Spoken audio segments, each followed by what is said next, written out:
Hey there, and welcome back to another Curts Corner. Today's topic I have experienced a lot here recently, but it's the topic of loss and what it means, how we deal with it, and all the things that come with that topic. I found a Bible verse I want to read, and it is Psalms 33. I did have it, it was right here. 18. And this is the New King James. The Lord is near to those who have a broken heart and saves such as have a contrite spirit. And that contrite just means remorse, brokenhearted. It's just a fancy word. But for me, I don't even know where to begin. I thought I did. The topic of loss is very deep and tricky. There can be death of people. There can be death of friendships. There can be loss of a job. All the different things that make you feel all the emotions. And if we're not prepared for those emotions, then we can end up in a crisis and be in a dangerous spot. For me, I have lost about like 10 friends to either suicide or drug addiction. And I have lost a couple family members recently. And it all comes down to what was just said in that verse. The Lord is with us when we go through these trials, because that's what they are. They're trials. If we lose that job that we've had for 5 years and we love, then maybe that is just a lesson to be learned in when one door closes, it's time for you to move on and find another path or another venture that you like. When it's loss of a loved one, that can, like if it's, say, your parents, maybe that is the Lord saying, hey, let's see what you can do on your own. Are you going to thrive, or are you going to be miserable because your loved ones have went on to a better place? A lot of times with like our loved ones can be in a complicated situation with like their health, and they may have poor mobility, and like they maybe even have cancer, whatever it may be. We don't want to see our loved ones in pain, but we know the Lord, just like us, has something for them. I have a firm belief, there's a lesson in everything. No matter what it is, there's a lesson in everything, whether you know it at the time or not. But there's a lesson in everything. Just like with myself, going through addiction, I found religion, got back into faith, and started helping people. And now my world is full and bright of all things love and positivity. But when it comes to loss, we have to, again, I've talked about this before, give ourselves grace. Because it's okay to feel those emotions. It's okay to be hurt. It's okay to have pain. It's okay to miss them. But think of it this way. Would they want you to waller in self-pity and doubt for them when they're in a better place, or try to grow from it and make something out of that situation? This is a tricky topic, I know, but it was one that's been on my heart for a little bit, just because we never know how long we have on this earth.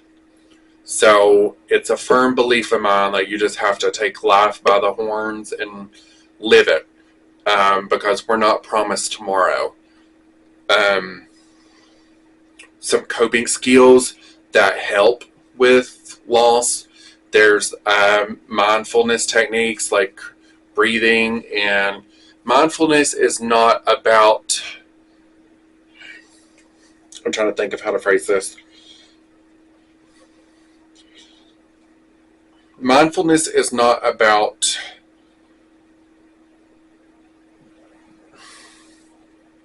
sorry y'all. In mindfulness, it's just important to stay calm and present in the moment. Do breathing techniques. In my recovery soldiers or recovery ministries, I've been teaching people the 5-4-3-2-1 technique. It doesn't, to me, it doesn't matter what order you do them in, but it's the five senses: things you can smell, see, touch, taste, and hear. Uh, because it deals with like the brain anatomy, and when we're going through something, doing that technique calms the brain and then allows us to focus on what we're doing in the moment. I also encourage people to, in loss situations, don't be alone. Alone is when we can be in danger in a crisis, and it's just we need to be around people during times of loss. We need to, even if you don't talk about how you're feeling, having that other body there in presence soothes the soul.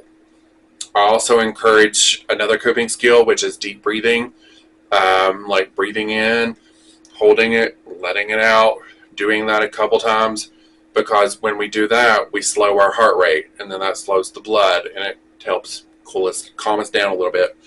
I also encourage exercise, because exercise produces endorphins, and then endorphins make us happy. But I will say this, no matter the loss, no matter the situation surrounding the loss, it's going to take time to grieve.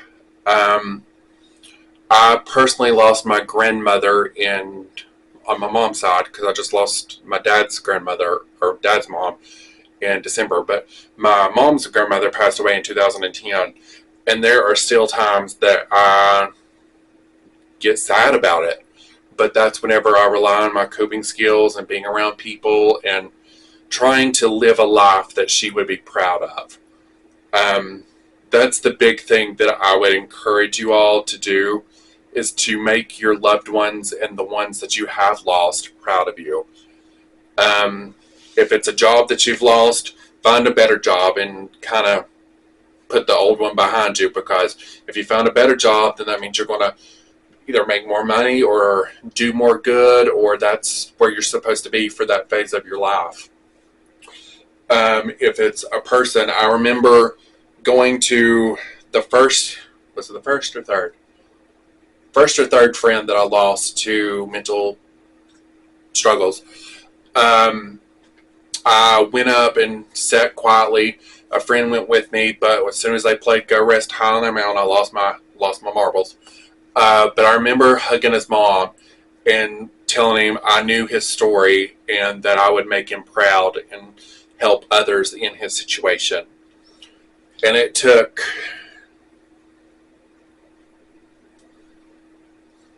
3 or 4 years, but I did that. I'm in a position now to where I can share my losses to help encourage other people. Because we have to remember, and I know this is going to sound rude or derogatory, but this too will pass. Anytime we're going through a struggle or a loss or whatever it may be, it will pass. Time truly does heal all wounds. And I just encourage you all to find your tools for success and encourage you all to find something worth living for. Thanks for watching. Bye.